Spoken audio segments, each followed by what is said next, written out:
મિત્રો આજે આપણે મહાકાળી માતા અને બે ચોર ખાપરો અને ઝવેરીની વાર્તા સાંભળીશું। મિત્રો પાવાગઢમાં એવા બે ચોર કે જેમણે મોહમ્મદ બેગડાનું આખું રાજ્ય લૂંટી નાખ્યું અને તેમ છતાંય તે પકડાયા નહીં। અને આ બે ચોર જ્યારે પણ ચોરી કરવા જતા ત્યારે ગઢ પાવાની મહાકાળી માં એમની સાથે લઈ જતા। કોણ હતું આ બે ચોર કે જેમણે મહાકાળી માને સાથે ચોરી કરવા જવું પડતું હતું? તો આવો જાણીએ ગઢ પાવાની મહાકાળી માના પરમ ભક્ત એવા ખાપરા અને ઝવેરીનો ઇતિહાસ। મિત્રો પાવાગઢના પતાઈ રાજાના રાજ પછી મોહમ્મદ શાહ બેગડાનું રાજ ચાલતું હતું અને ત્યારે મોહમ્મદ શાહ બેગડો એવો માથા ભારે રાજ હોવાની છાપ ધરાવતો હતો। અને એ વખતે પાવાગઢમાં બે ચોર હતા, એકનું નામ ખાપરો અને બીજાનું નામ ઝવેરી। આ ખાપરો અને ઝવેરી એ મહાકાળી માની ખૂબ જ ભક્તિ કરતા અને મહાકાળી માના મોટા ભક્ત હતા કે તેઓએ પણ કોઈ પણ ચોરી કરતા તો ત્રીજો ભાગ માતા મહાકાળીને આવીને તરત જ આપતા।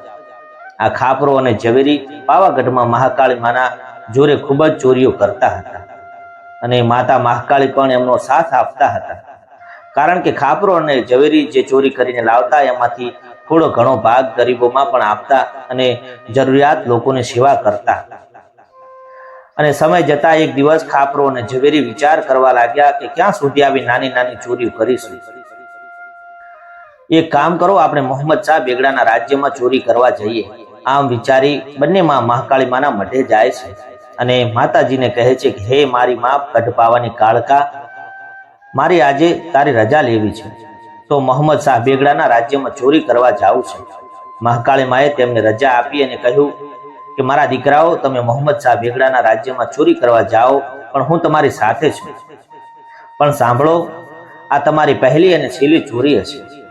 હા માડી, હવે અમે ચોરી નહીં કરીએ। અને આમ ખાપરો અને ઝવેરી રાત્રે મોહમ્મદ શાહ બેગડાના રાજ્યમાં ચોરી કરવા માટે ઉતર્યા અને રાજમહેલમાં જઈ ખજાનામાંથી કિંમતી રત્નો ઉપાડ્યા અને પછી વિચાર કરે છે કે જો આપણે આ ચારેય રત્ન ઘરે લઈ જઈશું તો મોહમ્મદ શાહ બેગડાને ખબર પડી જશે કે આ ચોરી કોણ કરી છે, કારણ કે રત્ન પાછું મૂકી અને 3 રત્ન લઈ જઈશું તો મોહમ્મદ શાહ બેગડાને પણ ખબર પડશે કે સામે ચોર પણ માથા ભારે છે। આમ રાત્રે ચોરી કરી અને બંને જણાનો 3 રત્ન ઉપર ત્યાંથી નીકળી ગયા, આવી અને પોતાના ઘરે ભેગા થયા અને ત્યાં આમ કરતા કરતા રાત ગઈ અને સવાર પડી અને ત્યાં મોહમ્મદ શાહ બેગડાના રાજ્યમાં ચોરી થઈ આવી બૂમો પડવા લાગી। એટલે મોહમ્મદ શાહ બેગડાએ એમના વજીરને કહ્યું કે મારા રાજ્યમાં ચોરી કરી કોણે? આવા આપણા પાવાગઢમાં કોણ હશે? મારી આટલી તાક છે હોવા છતાં પણ આપણા રાજ્યમાં ચોરી કરી, કેવી રીતે કરી? ત્યારે વજીર કહે છે આપણા પાવાગઢમાં 2 માથા ભારે ચોર છે જેમણે આ ચોરી કરી હશે। પણ એ હુજુર, હજુ પણ સુધી પાવાગઢમાં 2 ચોર આજ દિન સુધી કોઈએ જોયા નથી। ખાલી એમનું નામ જ બધાને ખબર છે, ખાપરો અને ઝવેરી, બાકી એમને કોઈએ જોયા નથી। પછી રાજાએ પાવાગઢમાં ઢંઢેરો પીટાયો। ખાપરા અને ઝવેરીને માલુમ થાય કે હું ઢોળિયા ઉપર સૂવું છું અને એના 4 પાયા સોનાના છે, તો જો ખાપરો અને ઝવેરી એની માનું દૂધ પીધું હોય તો આ રાજ્યમાં ફરી ચોરી કરી બતાવે, અને એ પણ મારા ઢોલિયાના 4 પાયા।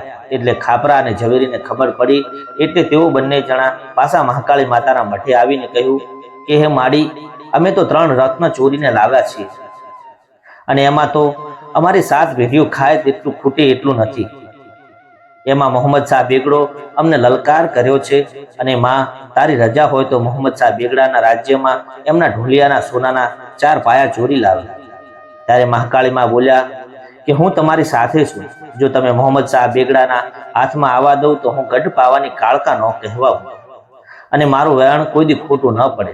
અને પછી તો ખાપરો અને ઝવેરી અને સાથે મહાકાળી માતા મોહમ્મદ શાહ બેગડાના રાજ્યમાં ઉતરે છે। મહાકાળી માએ પોતાના ચમત્કારથી આખા રાજ્યમાં જેટલા હતા તેટલાને બધાને સુવડાવી દીધા છે અને ખાપરો અને ઝવેરી માતા મહાકાળીના રાજાના ઢોલિયા પાસે આવ્યા। ખાપરો અને ઝવેરી મોહમ્મદ શાહ બેગડાના ઢોલિયામાં 1 પાયા ઘાટી અને તેમની જગ્યાએ લાકડાના પાયા મૂકી રહ્યા છે। આમ કરતા કરતા મોહમ્મદ શાહ બેગડાના ખાટલાના 4 પાયા સોનાના ચોરી અને લાકડાના ફીટ કરી દીધા અને મોહમ્મદ શાહ બેગડાના સોનાના 4 પાયા ચોરી અને એની જગ્યાએ લાકડાના પાયા ત્યાં લગાવી રાતોરાત ઘરે પાછા આવી જાય છે। આમ કરતા કરતા બીજો દિવસ ઉગ્યો અને રાજા એમના ખાટલાના નીચે નજર કરીને જુએ છે તો સોનાની જગ્યાએ લાકડાના પાયા હતા। ત્યારે રાજા વિચાર કરે છે કે આ બંને ચોર તો બહુ માથા ભારે છે, મારે આ બંને ચોરને જોવા પડશે. પછી પાછા મોહમ્મદ શાહ બેગડાએ રાજ્યમાં ઢંઢેરો પીટાવ્યો. ખાપરા અને ઝવેરીને માલુમ થાય કે મારા રાજ્યમાં સોનાના અને ચાંદીની ગુણો ભરેલી એક ઊંટ ફરતું મૂક્યું છે. જો તમે જબરા હોય તો આ ઊંટને ચોરી બતાવો.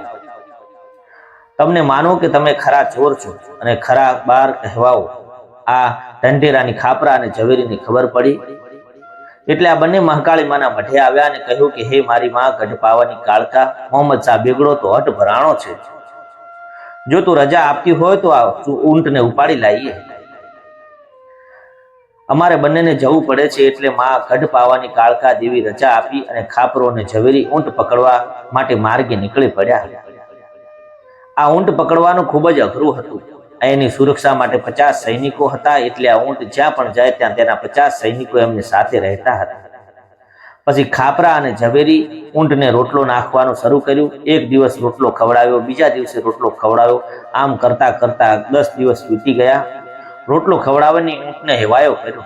એટલે રોજ ઊંટ ફરતું ફરતું ખાપરા અને ઝવેરીના ઘરે રોટલા ખાવા પહોંચી જતું. આમ 10-12 દિવસ એટલે 50 સૈનિકો પણ કંટાળ્યા કે આ ઊંટ ચોરવાનો તો ક્યાંય નથી અને ઊંટ આટલા ફર્યા છે. અને બીજા દિવસે રાત્રે આ ઊંટ ખાપરા અને ઝવેરીના ઘરે રોટલા ખાવા માટે આવે. પણ ખાપરા અને ઝવેરીએ એમને રોટલા તો નાખ્યો એટલે ઊંટ રોટલાની લાલચે ખાપરા અને ઝવેરીના ઘર પાસે ઊંઘી ગયો. પહેલા સૈનિકોને પણ ઊંટને જોતા જોતા બધા સૈનિકોની આંખ નીચાઈ ગઈ અને પછી તો ખાપરો અને ઝવેરી આખે આખો ઊંટને ઉપાડી અને પોતાના ઘરમાં ભોયરામાં લઈ ગયા.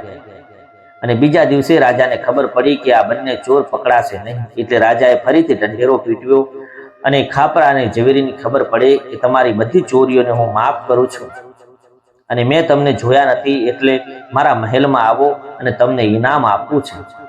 એટલે ખાપરો અને ઝવેરી મહાકાળી માં અને મોહમ્મદ શાહ બેગડા અને રાજ્યમાં તેડાવ્યા છે. માળી, જો તું રજા આપતી હોય તો અમે બંને રાજાના મહેલમાં જઈએ, કેમ કે આ રાજા તો માથા ભારે છે. ક્યાંક મહેલમાં બોલાવી અમને ફાંસી લટકાવી દે. એટલે મહાકાળી માં બોલ્યા કે તમે રાજાના મહેલમાં જાઓ અને તમારા વાળ પણ વાંકો થવા દઉં તો હું ગઢપાવાની કાળકા નહીં. પછી ખાપરો અને ઝવેરી રાજમહેલમાં ગયા તો રાજાએ એમનું સામાન્ય કહ્યું અને ઇનામ આપ્યું. આમ ખાપરો અને ઝવેરી ભક્તિથી વશ થઈ મહાકાળી માએ એમના અનેક કામ કર્યા. તો મિત્રો, તમને વાર્તા પસંદ આવી હોય તો વિડીયો લાઈક કરો અને ચેનલને સબસ્ક્રાઇબ કરો અને કમેન્ટમાં જય માં મહાકાળી લખો.